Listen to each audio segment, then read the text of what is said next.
ధన్యవాదాలు బాలిక, నువ్వు రేపటి ఏలిక కావాలి, ఇదే మా కోరిక. ఇప్పుడు మన మధ్య అంజనా పుత్రులు, వారు ట్రెండ్ ఫాలోయర్ కాదు, trend setter, trouble shooter, game changer.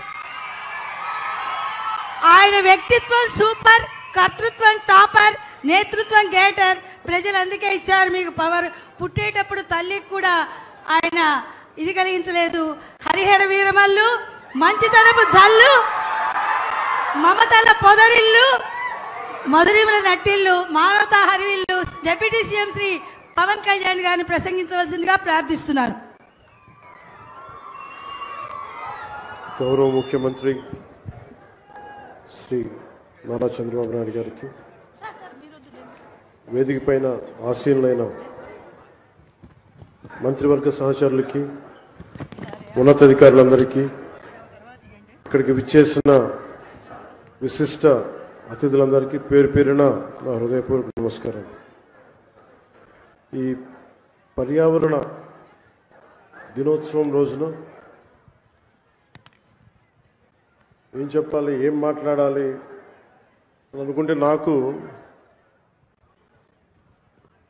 Komira Ankarao గారికి ఉన్నంత అర్హత నాకు లేదనిపించింది.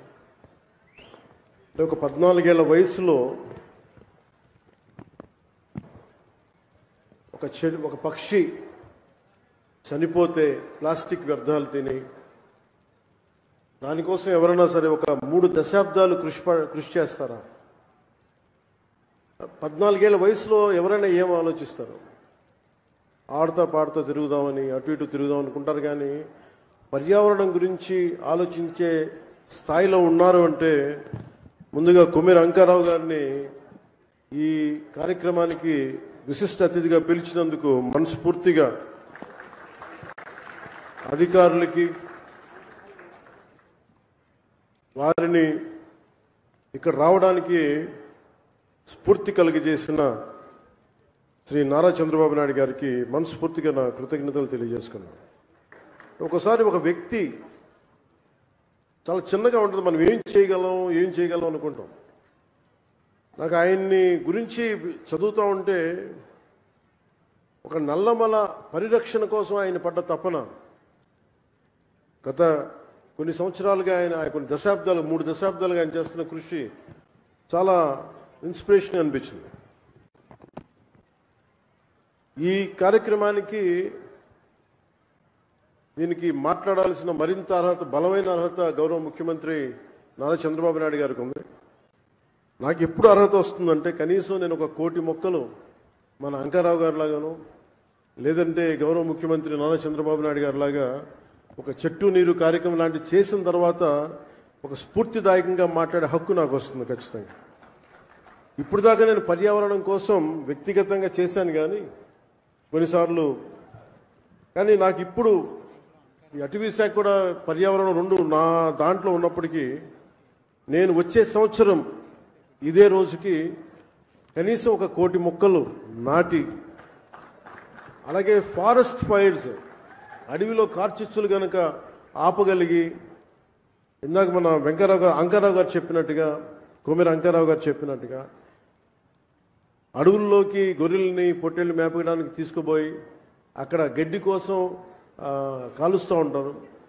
వారికి కొంత అవగాహన సదస్సులు పెంచి వచ్చే సంవత్సరం ఇదే సమయానికి మనస్ఫూర్తిగా మీతోటి అనుభవంతో మాట్లాడతాను. ఒక అటవీ శాఖ మంత్రిగా కావచ్చు, పర్యావరణ శాఖ మంత్రిగా కావచ్చు. అలాగే ఒక్క వాక్యం చెప్పి నేను ముగిస్తాను. చెట్టు అదేదో మనకు ఒక ఆశయమో దానికి, ఇది చెట్టు మనకి ఆధారం. కేవలం పక్షులకి వీటికే కాదు, ప్రతి ఒక్కరికి చెట్టు లేని జీవితాన్ని ఊహించుకోండి. ఇదివరకు మనం పెరిగేటప్పుడు ఒక 30 సంవత్సరాల క్రితం ఎవరన్నా మా ఇంటికి వెళ్ళాలి అంటే అక్కడ పెద్ద మర్రి చెట్టు ఉంటుంది. ఆ మర్రి చెట్టు నుంచి కుడి చేతిలోకి వెళ్తే ఇది దారి ఉంటుంది. ఎవరిని ఇల్లు ఫ్రెండ్ ఇల్లు తెలియాలంటే ఎలారా మీ ఇంటికి రావడం అంటే మా ఇంటి ముందు గోరింటాకు చెట్టు ఉంటుంది. ఇట్లాంటివన్నీ పోయినాయి. ఇప్పుడు అసలు చెట్టే ఆనవాళ్ళు అయ్యేది. అలాంటి చెట్లని మనం సంరక్షించుకోవడం మానేసాం. కానీ అదృష్టవశాత్తు మనకి ప్రకృతిని పరిరక్షించగలిగే అవగాహన ఉన్న ఒక బలమైన వ్యక్తి మనకి ముఖ్యమంత్రిగా ఉన్నారు మనకి. అందుకు మనం నిజంగా మనం గర్వించాలి. ఈరోజు మా అందరికీ కూడా ఆయన ఇచ్చిన టార్గెట్స్ ప్రతి చోట 33% ఉండాలి ఫారెస్ట్ కవర్ అంటే, మా అందరికి ఇచ్చిన టార్గెట్ ఒక 50% ఆంధ్రప్రదేశ్లో ఉండాలి. ఆంధ్రప్రదేశ్ తలమానికంగా ఉండాలి.